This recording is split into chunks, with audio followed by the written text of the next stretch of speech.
Hola médico, vamos a estudiar a la arteria cerebral anterior. En esta imagen identificamos a la arteria cerebral anterior, pero nos preguntamos dónde se origina. La arteria cerebral anterior se origina del polígono de Wills. El polígono de Wills es una red vascular poligonal anastomótica ubicada en el espacio subaranoideo. Vasculariza al sistema nervioso central y está formado por dos sistemas, el sistema carotídeo y el sistema vertebrovascular. El polígono de Wills se localiza en el piso anterior, en el piso medio y en el piso posterior de la base del cráneo. A continuación vamos a estudiar el sistema carotídeo conformado por la arteria carótida interna. La arteria carótida interna otorga el flujo sanguíneo de la cara, de la nariz, de los ojos y de los hemisferios cerebrales. Esta arteria presenta 4 segmentos carotídeos: el segmento cervical, el segmento petroso, el segmento cavernoso y el segmento supraclinoideo. Otra clasificación corresponde a los 7 segmentos de la arteria carótida interna. El primer segmento corresponde a la porción cervical. Este segmento se origina de la carótida común y la arteria carótida interna ingresa en la base del cráneo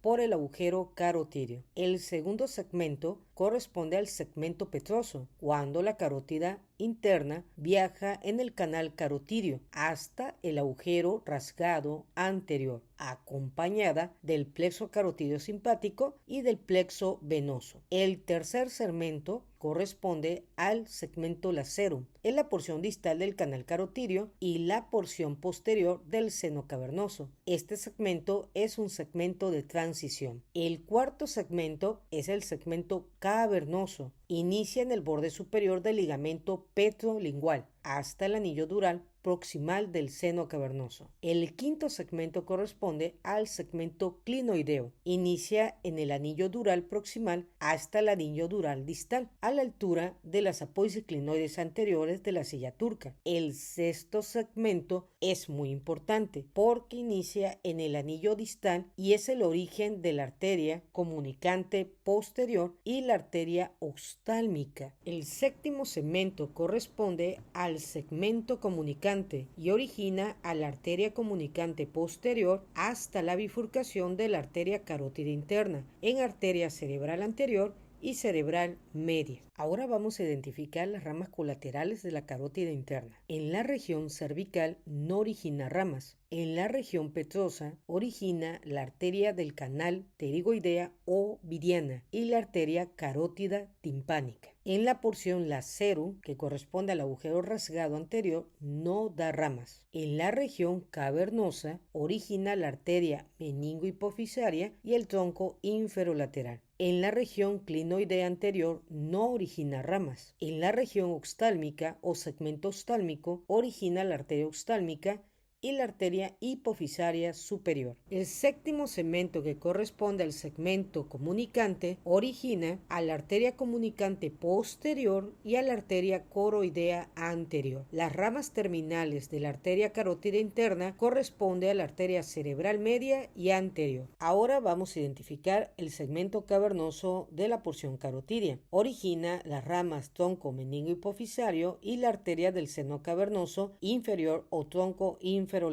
El tronco meningohipofisario origina la arteria tentorial que vasculariza la tienda de la hipófisis, a la arteria hipofisaria inferior que vasculariza a la neurohipófisis y la adenohipófisis, y la arteria meningia dorsal. La arteria del seno cavernoso inferior o tronco inferior irriga a la dura madre que envuelve la porción inferior del seno cavernoso, a la dura madre del piso medio de la base del cráneo, así como los pares craneales que pasan por el seno cavernoso, nervio motor ocular común o tercer par craneal, el cuarto par craneal o nervio troclear, el sexto par craneal o motor ocular externo, el nervio oftálmico o primera rama del nervio trigémino y el nervio maxilar o segunda rama del trigémino. Cuando existe una obstrucción del segmento, se puede llevar a cabo la anastomosis con las arterias homólogas de la arteria carótida externa y permitir la vascularización de la hipófisis y del seno cavernoso. El segmento supraclinoideo origina a la arteria oftálmica, a la arteria comunicante posterior y la arteria coroidea anterior.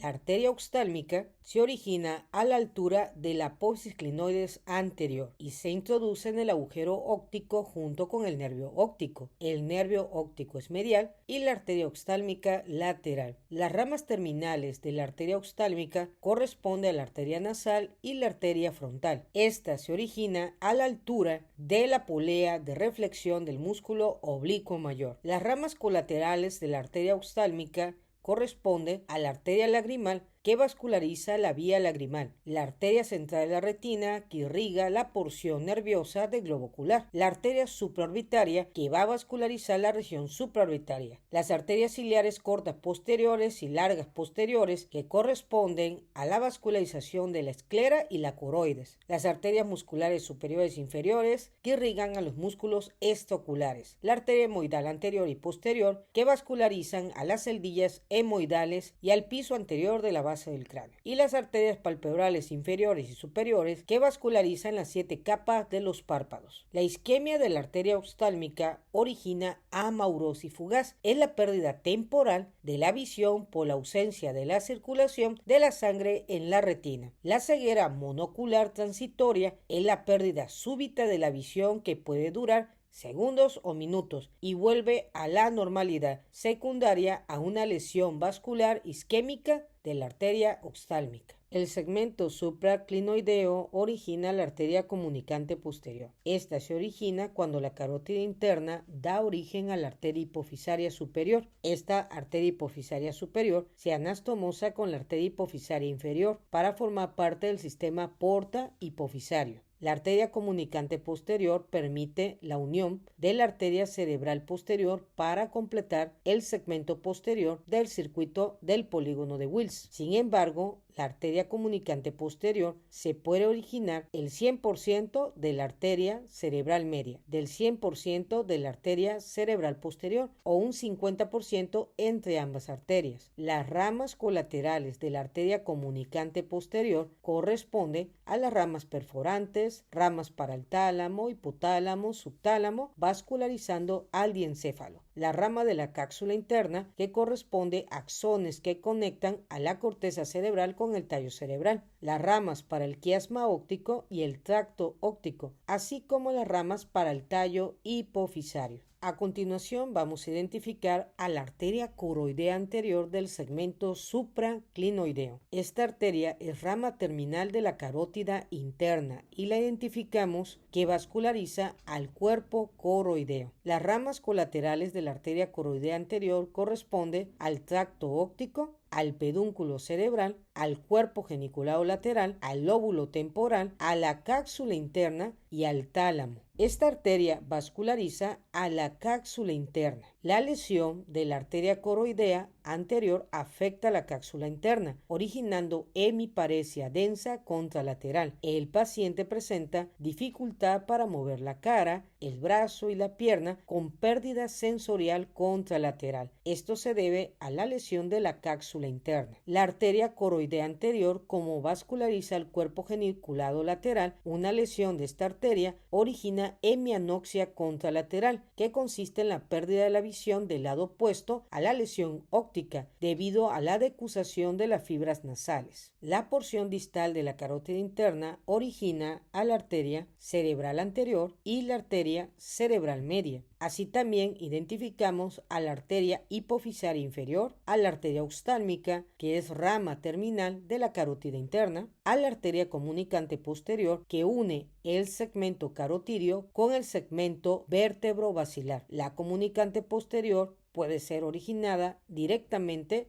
de la arteria cerebral media, de la arteria cerebral posterior o un 50% entre ambas arterias. Identificamos a la arteria coroidea anterior. Esta arteria es de importancia clínica por la vascularización de la cápsula interna y el cuerpo geniculado lateral. A continuación vamos a identificar las ramas de la arteria cerebral anterior que pertenece al sistema carotidio. La arteria cerebral anterior se origina de la bifurcación medial de la arteria carótida interna y se une con su homóloga contralateral a través de la comunicante anterior, completando la porción anterior o segmento anterior del polígono de Wills. Esta arteria se le estudia una porción precomunicante y una porción postcomunicante en relación con la arteria comunicante anterior. Para su estudio se divide en 5 segmentos. El segmento A1, que corresponde a la porción precomunicante, el segmento A2 infracalloso, el segmento A3 precalloso, el segmento A4 supracalloso y el segmento A5 o postcalloso. Las ramas principales de la arteria cerebral anterior corresponden al ramo del quiasma óptico, a la arteria perforante A1, a la arteria recurrente de Heuner, a la arteria precallosa, a la arteria frontoorbitaria, frontopolar, a la arteria calloso marginal,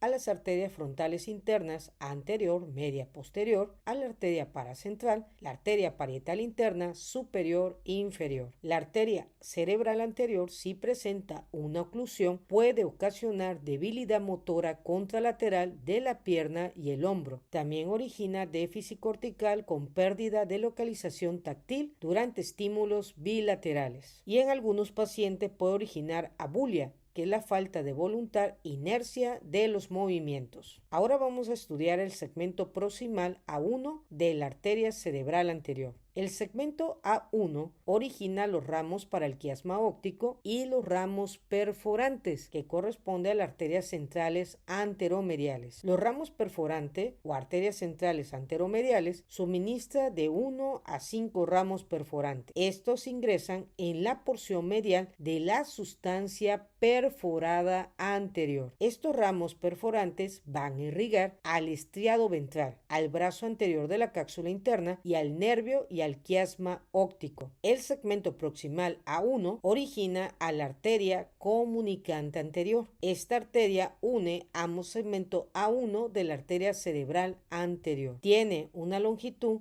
de 6 milímetros y un diámetro de 2 milímetros. El ramo de la arteria comunicante anterior origina los ramos quiasmático, los ramos subcalloso, que van a vascularizar un tercio del cuerpo calloso, origina los ramos hipotalámicos anteriores, que vascularizan a la región preóptica del hipotálamo. La arteria subcallosa es la arteria perforante larga de la arteria comunicante anterior. En caso que una persona tenga lesión de la arteria subcallosa, puede originar el síndrome anéxico subcalloso, que consiste en un infarto bilateral de la región subcallosa del cuerpo calloso, y esto provoca un grave deterioro cognitivo y alteración de la memoria anterógrada. Ahora vamos a identificar el segmento A2 de la arteria cerebral anterior. Aquí identificamos el segmento A1, que corresponde al precomunicante, vemos el nacimiento de la arteria comunicante anterior y observamos el segmento A2 o postcomunicante. Este segmento se origina después de la arteria comunicante anterior y llega hasta el rostrum del cuerpo calloso. Vemos el cuerpo calloso y esta porción corresponde al rostrum.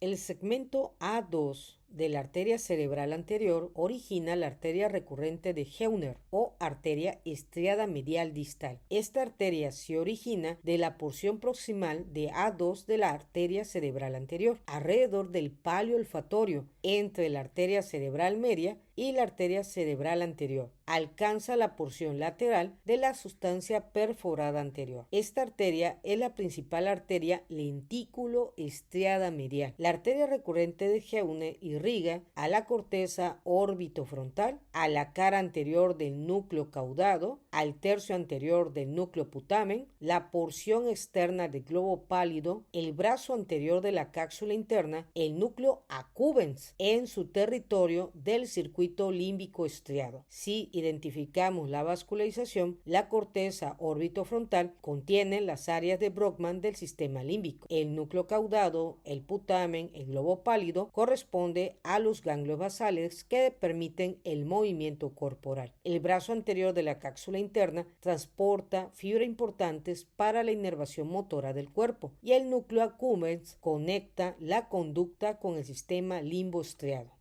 La oclusión de la arteria de Heuner nos puede originar debilidad contralateral de la extremidad debido a la relación que tiene con los ganglios basales. Disartria, trastorno de ejecución motora del habla en su afectación con los ganglios basales y la corteza orbitofrontal y la cápsula interna. Así también puede originar en el paciente apatía y dificultad para iniciar los movimientos en relación con el núcleo accumbens y la corteza orbitofrontal. El segmento A2 A2 de la arteria cerebral anterior origina las ramas perforantes y esta vasculariza al hipotálamo anterior, a la comisura anterior, a los pilares del fornix y al segmento anterior del cuerpo estriado. Del segmento A2 vamos a tener a la arteria orbitofrontal, también conocida como la arteria frontovasal. Esta arteria es la primera rama de la arteria pericallosa y irriga el segmento medial de giro orbitario, el giro recto y el bulbo y el tracto olfatorio. En la siguiente imagen identificamos a la arteria frontopolar o arteria del polo frontal. Observamos a la arteria que se origina del segmento A2 o segmento postcomunicante. Esta arteria irriga a la región subfrontal medial del lóbulo frontal. Así también identificamos a la arteria orbitofrontal, que vasculariza la superficie orbitaria del lóbulo frontal. Del segmento A2 se origina la arteria calloso marginal. Esta arteria irriga los 2/3 anteriores del hemisferio cerebral en la cara medial. La arteria calloso marginal recorre el surco del cíngulo, suministrando la rama de la arteria frontal interna anterior, media y posterior. Observamos a la arteria frontal interna anterior, a la arteria frontal interna media o intermedia y a la arteria frontal interna posterior. De la arteria calloso marginal se desprende la arteria paracentral o arteria rolándica medial. Esta arteria paracentral es rama terminal de la arteria calloso marginal. Se le conoce también como la arteria del lobulillo paracentral y vasculariza 1/3 superomedial de la corteza sensorimotora, que corresponde al homúnculo motor o área 4 de Brodmann y al homúnculo sensitivo área 3-2-1 de Brodmann. Ahora vamos a estudiar el segmento A3 de la arteria cerebral anterior y esta origina a la arteria pericallosa. Esta arteria también se le conoce como la arteria cerebral anterior distal. Esta arteria pericallosa recorre el borde superior del cuerpo calloso en el interior de la cisterna subaranoidea pericallosa para extenderse desde el esplenio del cuerpo calloso hasta el cuerpo del cuerpo calloso. Ahora vamos a identificar el segmento A4 y el segmento A5 de la arteria cerebral anterior. El segmento A4 se origina cuando se extiende el segmento A3. Corresponde a la arteria pericallosa que se hace horizontal sobre el cuerpo del cuerpo calloso a nivel del genus o rodilla del cuerpo calloso y se prolonga hasta una línea vertical que se traza a nivel del agujero de Monro. El segmento A5 es el territorio terminal de la arteria pericallosa. Identificamos a la arteria pericallosa, a las arterias parietales internas superior e inferior. La arteria pericallosa origina a las arterias parietales internas superior e inferior y vascularizan la porción superior e inferior precúneo que corresponde al lóbulo cuadrilátero del lóbulo parietal. La arteria pericallosa del segmento A5 termina con la arteria esplenio que corresponde a la porción distal del cuerpo calloso y se anastomosa con las arterias esplénicas correspondiente a la arteria cerebral posterior, identificando una anastomosis entre la arteria esplénica de la arteria pericallosa de la cerebral anterior y la arteria esplénica del cuerpo calloso de la arteria cerebral posterior. Esto permite la vascularización del cuerpo calloso en caso de una oclusión de la arteria cerebral anterior o de la arteria cerebral posterior. Colega médico, hemos identificado los segmentos de la arteria cerebral anterior y el origen de la arteria a través de la carótida interna.